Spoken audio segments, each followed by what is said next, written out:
I would like to personally thank the Vancouver Canucks and the New York Rangers for the constant trade rumors and drama around this organization. It is getting pretty wild. So we did learn yesterday that JT Miller was right on the verge of being traded, but something fell through. Now, this is according to Elliot Friedman. Now we're getting new news today that from his perspective, he learned that JT Miller had asked for a trade, essentially just saying, okay, fine, just get me out of here. Now, I don't think that's that unrealistic, because if you see how he has been playing with absolutely no heart in that LA Kings game, that was brutal. Actually, I think Tocchet sat him at the end of the bench. I mean, we're just talking embarrassing stuff, embarrassing effort from him. So obviously he is completely checked out. Now, in this article, Friedman did go on to say that that was actually denied to him. Now, he heard initially that JT Miller had asked for a trade, but then later was denied, and it was denied by several different sources after that. So again, I don't know if those sources are just trying to protect JT Miller, protect the Canucks. Sometimes stuff like that will happen with situations like this, where the initial information that you got was true, but people try to throw you off the trail because they don't like the media actually knowing things. Now, of course, this is still believed that this trade is still going to get done at some point. I mean, if it was that close before, it's more than likely going to get done. I mean, if they're that close, they just got to figure out some details, and we're going to go over that in the moderate part of this video. Because the issue is here in this article, they're saying that they're unable to figure out what exact pieces to add into the trade. And this is where it does become a little bit more complex from Vancouver's position, because you have to remember that there's a couple of things here. Centers are very hard to find in the National Hockey League. We know centers are they're like the most premier asset. So if the Vancouver Canucks get rid of a center, they have to get one back. Like, I can't stand when I see people's trade suggestions and they're not giving Vancouver a center back. You have to. It's not a debate. Who's going to play center for them, right? I mean, they have Elias Pettersson, but they're getting rid of one of their top 6 centers. I mean, that's just unacceptable. Now, Larry Brooks has touched on the fact that Mika Zibanejad is not in these trade rumors necessarily, and the New York Rangers have, at least until this point, said no to Braden Schneider. Now, this is a player, Braden Schneider, that the Vancouver Canucks really like, and I actually agree with them on that. I kind of touched on that in my video yesterday. Now, one name that they do believe came up in trade discussions was Filip Chytil. I'm not sure if I like this from Vancouver's point of view, but that does seem to be the centerman that was added in going Vancouver's way. Now, the one thing is, like, I don't hate the player by any means. I really don't honestly hate the player by any means. I mean, you have to remember a couple seasons ago, he scored 45 points. He is only a 25-year-old player.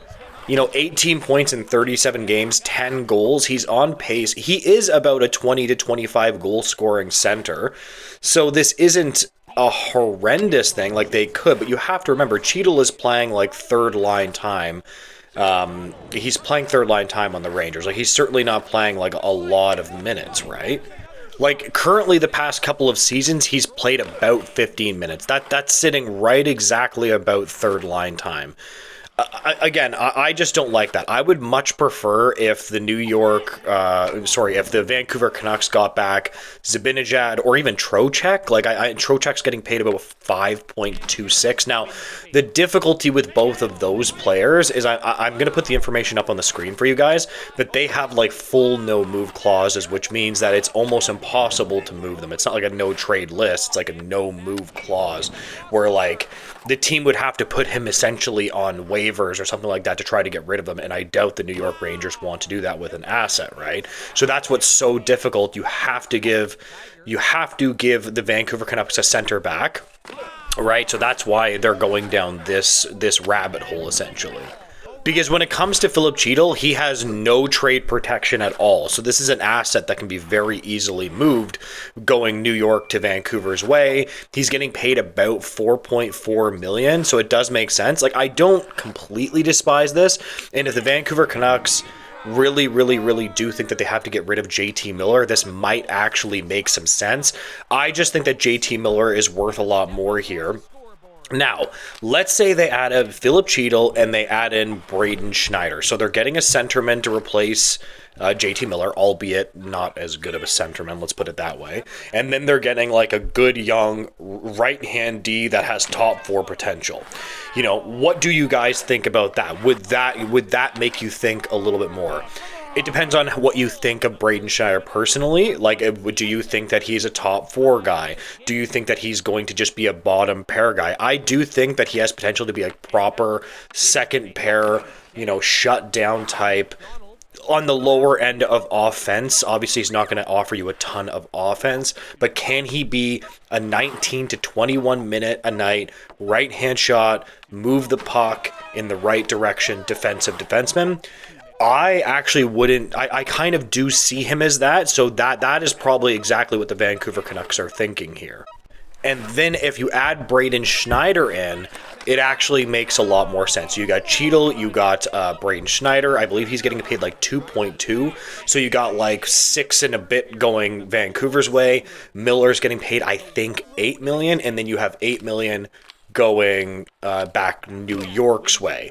That would work salary-wise. It would cover up Vancouver's center position, and they would get added in another young, good, top 4 right-hand shot D.